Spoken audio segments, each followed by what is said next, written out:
7 alasan mengapa si narsistik tidak mencintai anaknya. Ikatan mendalam antara orang tua dan anak semestinya adalah cinta tanpa syarat. Namun, pada orang tua narsistik, jalinan hubungan ini dinodai oleh motif di luar kasih sayang.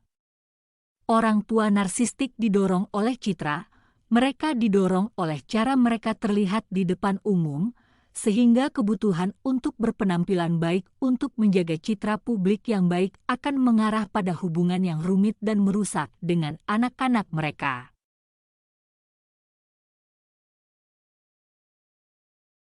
Mereka memanfaatkan anak-anak mereka seperti piala, aksesori, dan boneka, namun tidak pernah benar-benar terhubung secara emosional dengan anak-anak mereka. Mereka tidak melihat anak-anak sebagai individu dengan kepribadian tersendiri yang mempunyai hak untuk tumbuh, berkembang, dan menjelajahi dunia sesuai keinginan anak-anak mereka. Mereka memandang anak-anak sebagai benda yang boleh mereka gunakan dan manfaatkan sesuka mereka. 1. Orang tua narsistik menunjukkan kasih sayang untuk mendapatkan perhatian publik. Orang tua narsistik menghujani anaknya dengan kasih sayang saat berada di depan umum. Namun, tampilan ini terutama ditujukan untuk mendapatkan kekaguman dari orang lain. Secara pribadi, di balik pintu tertutup, mereka akan benar-benar terputus secara emosional dari anak-anak mereka. Namun ketika di depan umum, ketika orang lain menonton, mereka akan menjadi ibu atau ayah yang paling baik, paling murah hati, dan menjadi orang tua idaman. Begitulah rasanya hidup bersama orang tua narsistik yang memiliki sisi Dr. Jekyll dan Mr. Hyde, dan itulah asal mula ikatan trauma yang dikembangkan seorang anak dengan orang tuanya. Mereka tidak benar-benar menghargai kebahagiaan dan kesejahteraan anak mereka. Motif yang mendasari orang tua seperti ini adalah untuk menampilkan diri mereka sebagai orang tua idaman di panggung pertunjukan.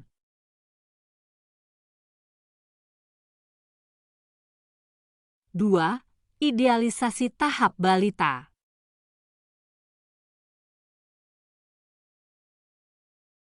Banyak orang tua narsistik menyukai tahap balita dalam kehidupan anak-anak mereka, karena pada tahap inilah mereka menerima banyak perhatian dan pujian dari orang lain mengenai anak mereka. Fokus pada peran orang tua pada tahap ini menghasilkan kasih sayang yang dangkal dan mementingkan diri sendiri.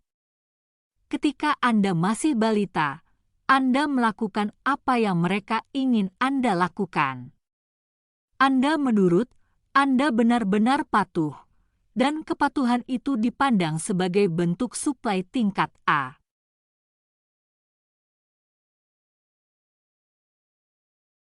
Tidak ada hubungan anak ibu atau anak ayah. Ini semua tentang memiliki benda di tangan mereka. Anak ini selalu mencari orang tua terutama ibunya, meminta perhatiannya, selalu ingin ada di dekatnya, dan bergantung pada mereka untuk setiap kebutuhan.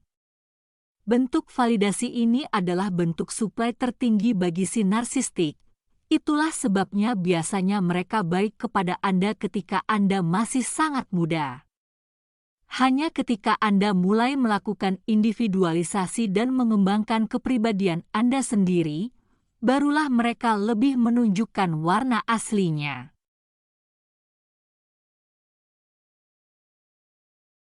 3. Mereka menyukai kontrol dan kepatuhan.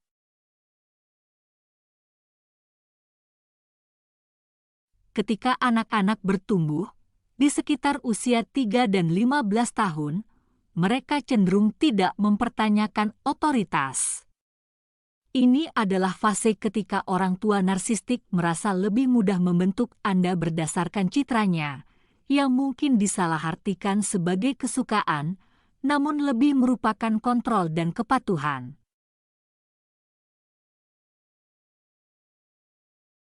Mereka memilih apa yang Anda pelajari, mereka memilih sekolah yang Anda masuki, mereka memilih teman-teman Anda, semuanya dibentuk oleh mereka. Anda tidak memiliki identitas Anda sendiri, Anda hanya menjadi perpanjangan tangan mereka.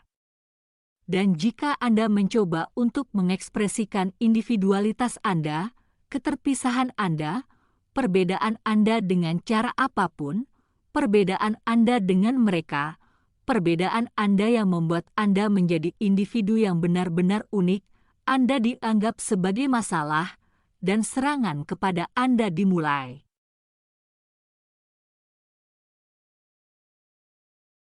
Empat, cinta mereka sangat bersyarat.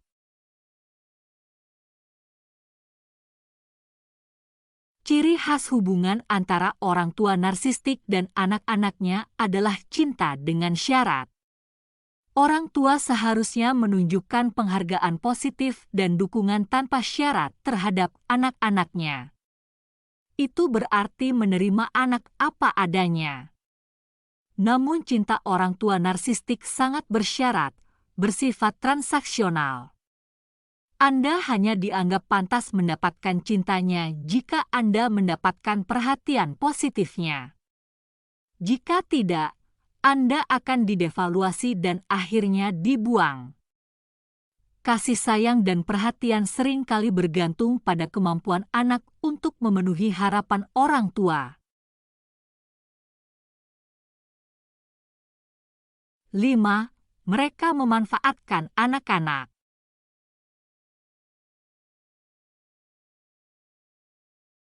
Orang tua narsistik menggunakan anak sebagai pion untuk memanipulasi situasi atau individu. Anak-anak ditempatkan di tengah-tengah persoalan orang dewasa.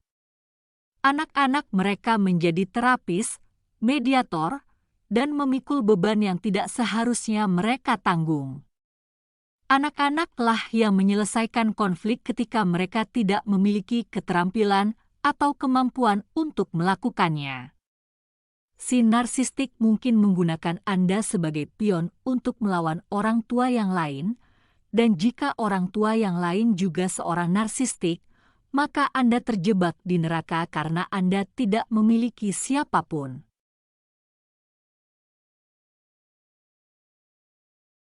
Mereka mungkin menggunakan Anda untuk menghukum orang tua lain, dan dalam banyak kasus, Anda tidak tahu bahwa Anda sedang dimanfaatkan.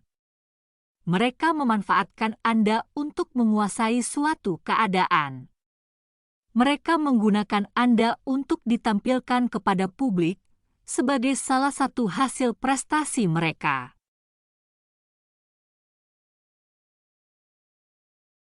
6.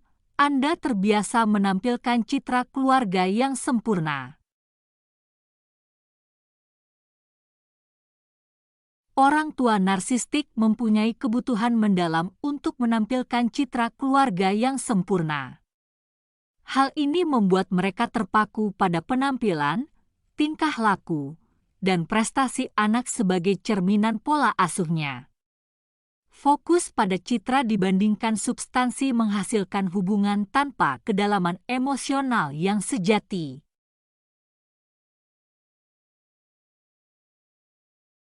Perlakuan selektif mereka terhadap anak-anak mereka mengarah pada terciptanya kambing hitam dan anak emas. Anak-anak yang menjaga standarnya, yang selalu berusaha menyenangkan orang tua narsistik, kehilangan identitasnya dalam proses tersebut.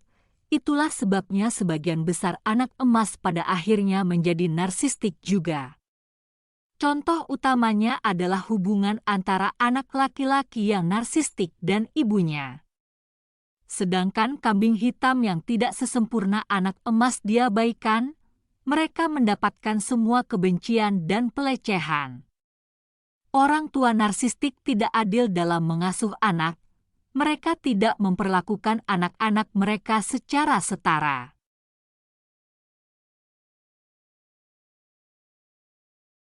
7.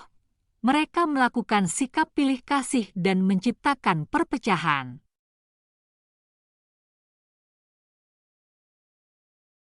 Mereka melakukan pilih kasih dan menciptakan keretakan di antara saudara kandung melalui manipulasi. Orang tua narsistik lebih mengutamakan salah satu anak dibandingkan anak lainnya, menggunakan anak yang disukai sebagai sekutu untuk memanipulasi dan mengontrol saudara kandungnya. Favoritisme ini jarang didasarkan pada kasih sayang yang tulus, namun merupakan cara untuk mempertahankan dominasi dan kendali dalam struktur keluarga. Mereka adalah dalangnya, dan Anda adalah bonekanya. Semua orang bergerak mengikuti keinginan mereka. Setiap orang berfungsi sesuai keinginan mereka, tapi tak seorang pun menyadari, kecuali si kambing hitam, apa yang sedang terjadi. Kesimpulannya, orang tua narsistik tidak menyayangi anak-anaknya. Anda digunakan sebagai piala, sebagai ekstensi, sebagai pion, sebagai boneka. Perbedaan pendapat apapun, keunikan apapun, termasuk individualitas Anda, diremehkan, Anda dipermalukan karenanya. Mereka menyerang identitas Anda yang sedang tumbuh dan berkembang. Mereka menghapus atau menekan identitas pribadi Anda.